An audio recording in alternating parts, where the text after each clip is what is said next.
Dr. Quartermain's right here, but she's in a bit of a hurry. Oh, yes, all right. Would you hold on just a moment, please? Monica, it's for you. It's a Mr. Pincus from yesterday's antique store. He says it's important to speak with you. Oh, okay. Thank you, Doctor. Hello, yes, Dr. Quartermain. Oh, no. Well, certainly I can understand Mr. Baldwin's confusion. You see, I specifically didn't leave a card because I wanted it delivered while they were on their honeymoon. Yes, well, yeah, I understand. Those things can happen. All right, thank you. Thank you for telling me. I appreciate that. Right. Goodbye. Oh, something else go wrong? Oh, dear, what's happened now? Well, Alan and I got Laura and Scotty a little antique love seat for a wedding present. And I purposely didn't put a card in it because I wanted it delivered while they were on the honeymoon. They delivered it just today. And Scotty, to say the least, is bewildered by the whole thing. Well, I'm sure he'll understand when you explain that it's a gift from you. I know, it's not the surprise I wanted it to be. Well, I better get going if anything else happens. I'm on 7 when Rick comes. All right, I'll tell him when he comes in. I am so sorry that our wedding present caused such an argument, huh? It wasn't the present. It was just that I've been so nervous all day, and I've been trying to hide it. And I guess when I realized that Scotty thought that I had bought that love seat, or I had asked my parents to, I was just so hurt. I lashed out at him. Well, listen, you had every right to be hurt if Scotty jumped to all the wrong conclusions before he even talked to you. Hurt, yes. But instead of behaving like an adult, I acted like a spoiled brat. And I ran up here and I locked myself in my room. Sometimes, you know, I just think everybody's right. What do you mean? Right about what? Maybe I really am too immature to be married. Listen, I hope you're not including me in the everyone. I've been a staunch supporter of your relationship with Scotty all down the line. And I intend to continue to be that way. We have a relationship left after the way I treated him. Okay, enough of that kind of talk. If you like this, I would really be honored if you carry it as the, something borrowed. Oh, Monica, oh, it's beautiful, and it'll match my gown. Oh, thank you so much. And not just for the handkerchief, but for all the advice, too. You're a really good friend. So are you.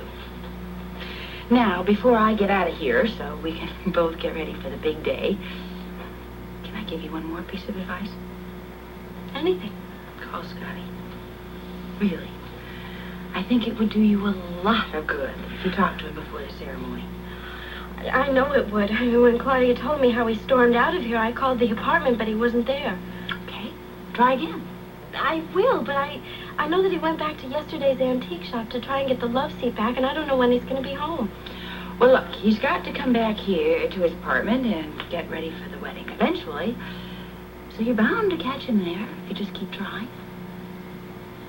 Okay. Okay. Do you realize next time I see you, you're going to be Mrs. Scotty Baldwin?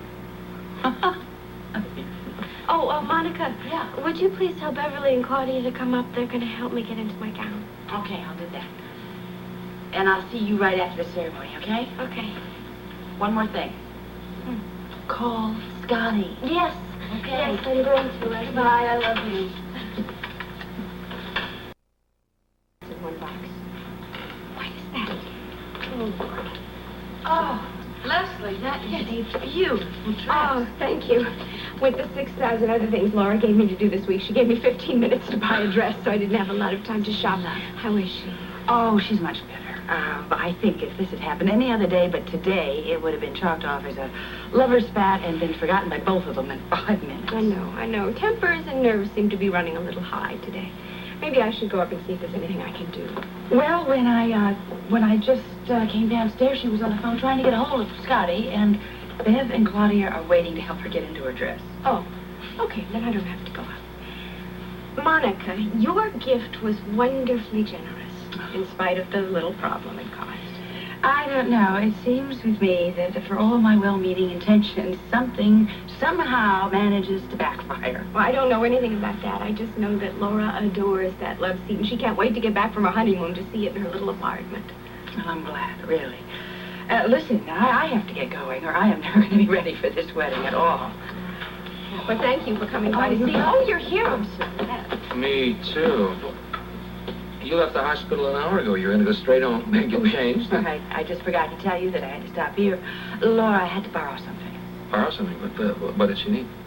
Oh, don't you know, something borrowed? Something blue. Right. Yeah, the way Laura's going today, I don't know if she can remember her own name, let alone old traditions.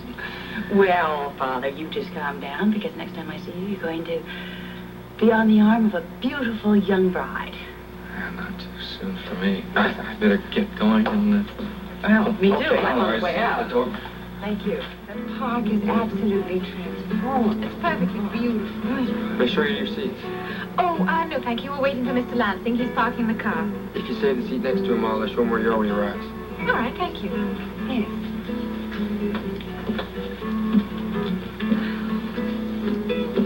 Gail, Laura just sent me down to see if Scotty is here yet. No.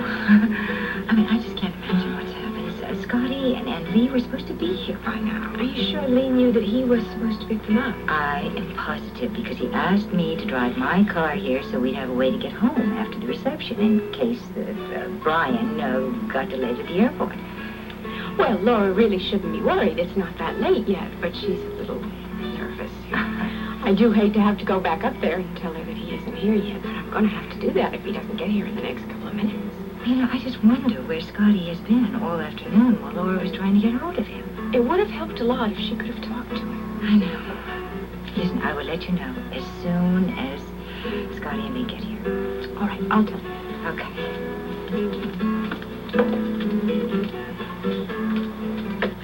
Are you ready, Laura? Just about. Hey, have you got something blue? Uh-huh. Something borrowed? Yes, I do. Oh, come on, I can't. Okay.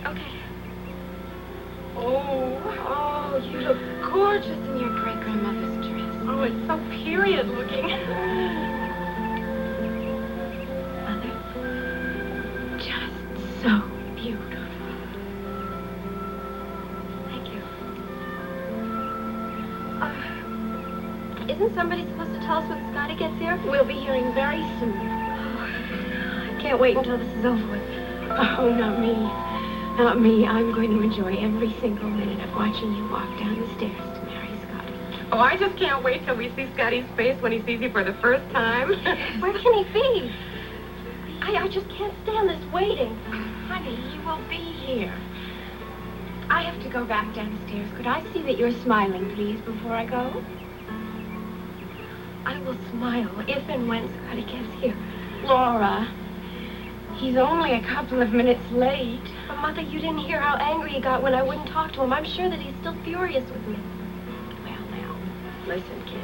You're getting married. You gotta expect little disagreements, you know what I mean? Your mom's right, Laura. The important thing is that you're getting married and you're in love. And... Brian, is Scotty here? No, Laura, he's not. He sent me to explain why he's not here.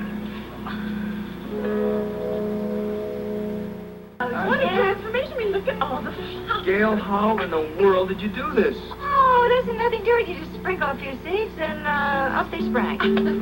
How do you feel about it all? I am more nervous today than I was at my own wedding. Oh, Mrs. Grant, it is so nice to see you. Well, it's nice to see you too, Dr. Adams. No, I mean Dr. Baldwin. It's all right. I do the same thing myself all the time. Oh, listen, I tell you, I thought this day would never come. I mean, what those two children have been through, and I'm just so happy to see them. Come on. Don't cry yet. Wait for the wedding, huh? Save it. Listen, I'm sorry we're so late. I was afraid we were going to be too late. Well, actually, you're not late at all because Scotty and me aren't here yet. Oh, yeah? What happened to them? Well, en route, I hope. Listen, where's Heather? Yeah, oh, well, I'm afraid she's not going to be able to make it. She's flat on her back with a headache that she's had since this morning. Oh, Jeff, I'm so sorry. Yeah, well, she's going to try and get by for part of the reception, but she sends her love and best wishes to everybody. Oh, Hey, is that really gorgeous? Hello, Peter. Hello, Diana. Oh, you look so happy. Oh, thank you. You look pretty happy yourself. I am. We've been looking forward to this for so long. Amen to that. May I show you to your seat? Oh, thank you. thank you. Thank you. We'll see you later. Okay. Okay. Right in there. Yeah. Hi. Oh, hello, Bobby. Hello, Bill. Hi. You look so beautiful. Yeah, the old park will never look the same. Yeah, well, I like to say that it just all happened, but actually we have been here since the crack of dawn getting all this together. Hello, Jeff. Hello, Jessie. Hello, Dan. Oh, it's nice to see you. Well, what a beautiful wedding. What a perfect day for it. Yeah, well, we've been in constant touch with the Weather Bureau and just hoping that it wasn't going to rain for the last few days. Well, somebody up there must have heard you. They're in the cloud in the sky. I know. May I show you to your seat? Oh, thank you. We'll talk to you later. Right. We'll see you later. Hey, all. Hi. Oh, Hello. Hi. Just look beautiful. Oh, thank you. And you look absolutely radiant. I'm telling you that all the way down here. She refuses to believe me. Well, that's because I had to get dressed in such a hurry. Where is, Lesley? Oh, she's up in the gazebo with Laura and the attendants, trying to keep everybody calm till we get things started. Looks beautiful. Listen, we're a little late because I had to stop by the Weber house. Laura asked me to loan her something borrowed. Oh, well, what did you give her? I gave her a handkerchief that Alan's grandmother lent me. Gave to me. I carried at my wedding. She seemed a little nervous. Something about a spat that she and Scotty had. Yes, well, she is, and the fact that Scotty and Lee aren't here yet isn't helping the fact any. Good heavens, you know where they are? I have no idea. But Brian came running by a minute ago up to the gazebo to say that he had a message for Laura from Scotty. Well, you have any idea what it is? No. I just pray that nothing's gone wrong. something terrible has happened. Scotty should be here by now. Laura. You don't have to tell me, Brian. I know he's still mad at me because of the fight we had earlier. I wish I never heard of that stupid antique wicker love seat. That's what this is all about, isn't it? Yes, only because... I knew it. I know, Brian. I've got to talk to him. I've got to make him understand that I never would have said any of those things to him if I hadn't been so nervous about everything. Laura, Scotty understands that part of it. Well, obviously he doesn't, or he would have called me after he left the house, but it's been almost 2 hours now. I haven't heard anything from him, and I've been calling him every 5 minutes, and he wasn't at the apartment, and neither were you. I know. That's why I rushed over here to explain things to you for Scotty. You don't have to explain. I saw the terrible look of hurt and disappointment on his face when I got upset. Honey, why don't you just let Brian tell you what it is he came here to tell you? Because I don't want to hear it. Well, I nearly broke my neck trying to get over here to get Scotty's message over to you, so you're gonna hear it. Now, Scotty thinks first that your dad should make an announcement to the guests. He will be a few minutes late getting started. Why? Because Scotty and Lee are on their way over here, but they're gonna be a few minutes late. Because Scotty's mother had to take all this time convincing him to come here at all today? No, Laura, nothing like that, believe me. It isn't? No, Laura, you don't know what Scotty's been going through for the past couple of hours. What? He's all right, isn't he? Nothing happened to him. No, he's an emotional wreck, but physically he's okay. You see, after he left your house, he felt kind of bad about the misunderstanding you two had, so he went to the antique shop to pick up the love seat, but someone had picked it up in the meantime. So being Scotty, he didn't give up. So he got the dealer to tell him who he sold it to. He and Lee tracked the guy down and talked him into selling it back to them. He didn't have to do all of that. Don't you know there's nothing in the world Scotty wouldn't do to make you happy? Anyway, he called me up on the phone. He's on his way back with the love seat, and he told me to tell you why he would be a few minutes late himself. Oh, Brian, thank you. Thank you. That is the best message anybody ever gave me. Well, it's nice to see that smile again. Scotty and Lee will be here any minute, but Scotty wanted to shower and get dressed, of course. Can you imagine Scotty doing something as sweet as that? I mean, going to all of that trouble. Well, I'm very relieved for you, but I always figured there was some kind of explanation. Oh, do you think it would be a good idea if we asked the minister to make that announcement? I think that's perfect. I'll go tell him that he has to do that. Now listen, Laura, you are to take this time to calm yourself down. Do you understand me? I'm fine. Okay, I'm fine. fine. Wonderful. Oh, realized the next time I see you, you're going to be married. I certainly hope so. Oh. We can't. I can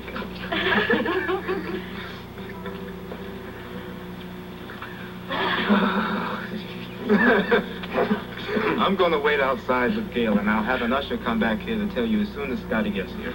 Thank you again, Brian. My pleasure.